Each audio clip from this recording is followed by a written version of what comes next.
ফরিদপুর থেকে আসছি। আমার মামামির কাছে বড় হয়েছি, বাবা মা নেই, এতিম।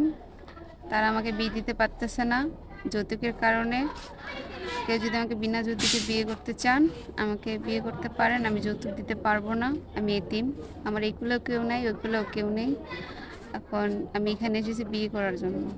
আসসালামু আলাইকুম আপু। ওয়ালাইকুম আসসালাম। আপু কেমন আছেন? আলহামদুলিল্লাহ, ভালো আছি। আপু কোথা থেকে আসছেন যেন বললেন? ফরিদপুর থেকে। ফরিদপুর থেকে জি। এসেছেন। আচ্ছা, আপনার নাম কি? ইতি। ইতি। বয়স কত আপু? 22। 22 বছর বয়স, নাম ইতি, ফরিদপুর থেকে এসেছেন। জি। আচ্ছা, মূলত আপনি আমাদের প্রতিবেদনের ক্যামেরার সামনে বিয়ের জন্য এসেছেন। জি। আপনি অফ ক্যামেরায় বলেছিলেন আপনার বাবা মা এই পৃথিবীতে বেঁচে নেই, মামার কাছে বড় হয়েছেন, জি। তাদের সামর্থ্য নেই এখন, এই জন্য আপনাকে বিয়ে দিতে পারছেন না, না। বাধ্য হয়ে ক্যামেরার সামনে এসেছেন। হ্যাঁ। আচ্ছা আপু, যে মানুষটা আপনাকে বিয়ে করবে তার চেহারা বা বয়স কেমন হতে হবে? সে যেমনই হোক, আমার কোনো আপত্তি নেই। কোনো আপত্তি নেই, না। শুধু একজন ভালো মনের মানুষ চাচ্ছেন। জি।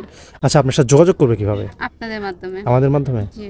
ঠিক আছে, সুপ্রিয় দর্শক, এই মুহূর্তে স্ক্রিনে একটি নাম্বার দেখতে পাচ্ছেন, নাম্বারটি চ্যানেল কর্তৃপক্ষের। এই নাম্বারে হোয়াটসঅ্যাপ ইমো খোলা আছে। যদি কোনো ভাই ইতি আপুকে পছন্দ করে থাকেন, অবশ্যই একটা স্ক্রিনশট করে আমাদেরকে পাঠিয়ে দেবেন। ইতি আপুকে পুরোটা দেখানোর চেষ্টা করছি। অসম্ভব সুন্দরী একটি বোন এসেছে ফরিদপুর থেকে। যদি ইতি আপুকে কোনো ভাই বিয়ে করতে চান বা পছন্দ করেন বা জীবনসঙ্গী বানাতে চান, অবশ্যই আমাদেরকে নক দিবেন।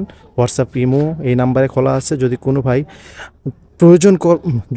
প্রয়োজন মনে করেন তাহলে নক দিবেন।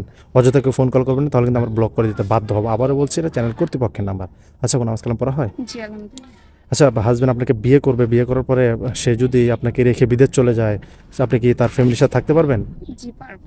তার বাবা মাকে নিজের বাবা মা মতো করে রাখতে পারবেন? নিজের যখন বাবা মা নেই, তাদের বাবা মাকে নিজের করার চেষ্টা করবো। আচ্ছা আচ্ছা, আপনি একটু আগে বলেছেন যে মানুষটা আমাকে বিয়ে করবে তার চেহারা বা বয়স যেমনই হোক আমার কোনো সমস্যা নেই, তাই তো?